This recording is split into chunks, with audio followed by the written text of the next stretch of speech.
Hey guys, I'm Caitlin from Leave Me Alone Plants, and today I'm going to be telling you everything you need to know to take care of this beautiful Ming Aralia plant.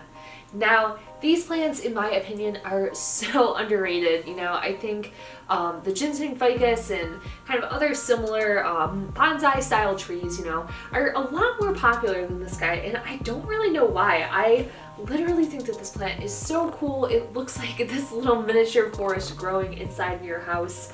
And honestly, I just can't say enough great things about this plant. It's pretty easy to take care of, and again, I just think it's so much fun to have indoors. So natively, when these plants are growing, they are going to typically grow in tropical areas. So with that in mind, you're going to want to keep humidity levels high around these guys. If you start to see those humidity levels drop off, the leaves will get a little crispy, they might start to fall off. I actually have a great example of that right here. You can see this little crispy critters falling off, but overall you are going to want to make sure that those humidity levels are pretty up there, and in terms of watering this plant, again, same thing. The soil is going to want to stay pretty moist. Of course, as always, if you're a heavy overwater, I'm talking to you, girl. I don't know if you're a heavy overwater, maybe you're not, maybe you're like me, maybe you're an underwaterer, but if you are an overwaterer, you're going to want to make sure that this isn't sitting in a swamp, but yes, it is going to like a moister soil, so keep that in mind if you are trying to grow one of these guys. Personally, for me, one thing that does happen with this plant that I think can be a little confusing for plants across the board is that when this guy gets underwatered, his leaves start to turn yellow. And I don't know where along the way in like my plant journey I was taught like, oh, if it's yellow, that means that you've overwatered it. That's not always the case, definitely not for this plant and definitely not for some others. So if you have this plant and you see a yellow leaf on it and the soil is bone dry, don't think to yourself, oh, well, I'm gonna root rot the plant, it's gonna be too wet. No, that probably just means that your soil is too dry, and that's just the way that this plant is throwing its little temper tantrum for you not taking the right kind of care of it, which, it happens. As for light, these guys are going to like a bright indirect light if you can give that to them. They can tolerate like a moderate light, but best case scenario is you can find a sunny spot for them and they'll be super happy with it. Now, this one that I have right here, I'm so bad at like judging heights. Probably I don't know, what would you say, 1.5 feet? But believe it or not, these guys can actually get up to 6 feet tall. I have not seen one of these that's 6 feet tall, and honestly, I don't know that I would want one that's 6 feet tall. I feel like in every video, I'm like, oh, I just want all my plants to stay small. I kind of do. I have a preference for smaller plants, okay? But of course, like most plants, if you don't want the plant to get gigantic, one thing you can do is, kind of just keep it in a smaller pot. Now, some people might say, oh, well, the plant's gonna get root bound, it's gonna damage it. Yeah, maybe, but I guess you gotta, roll with the punches here. And if you don't want a gigantic plant, then don't put it in a gigantic pot.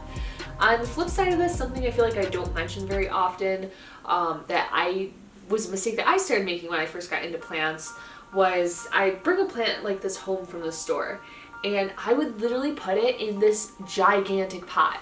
And I'd water it, and I'd keep watering it because the top of the soil would feel dry, and I wouldn't realize under the surface it was super wet, and my plants were all rooting. So it doesn't necessarily have to be specifically for this plant, but for your plants in general, if you're tempted to put it in a pot like 10 times bigger than the size of the pot that you got it in, you probably don't need to, and it's probably not going to help it out. Okay, so back to the Ming Aralia specifically, they are going to like a little bit of a warmer area, so if you can put it somewhere toasty, don't let it sit outside if it's going to get frosty. That's probably going to be the best case scenario.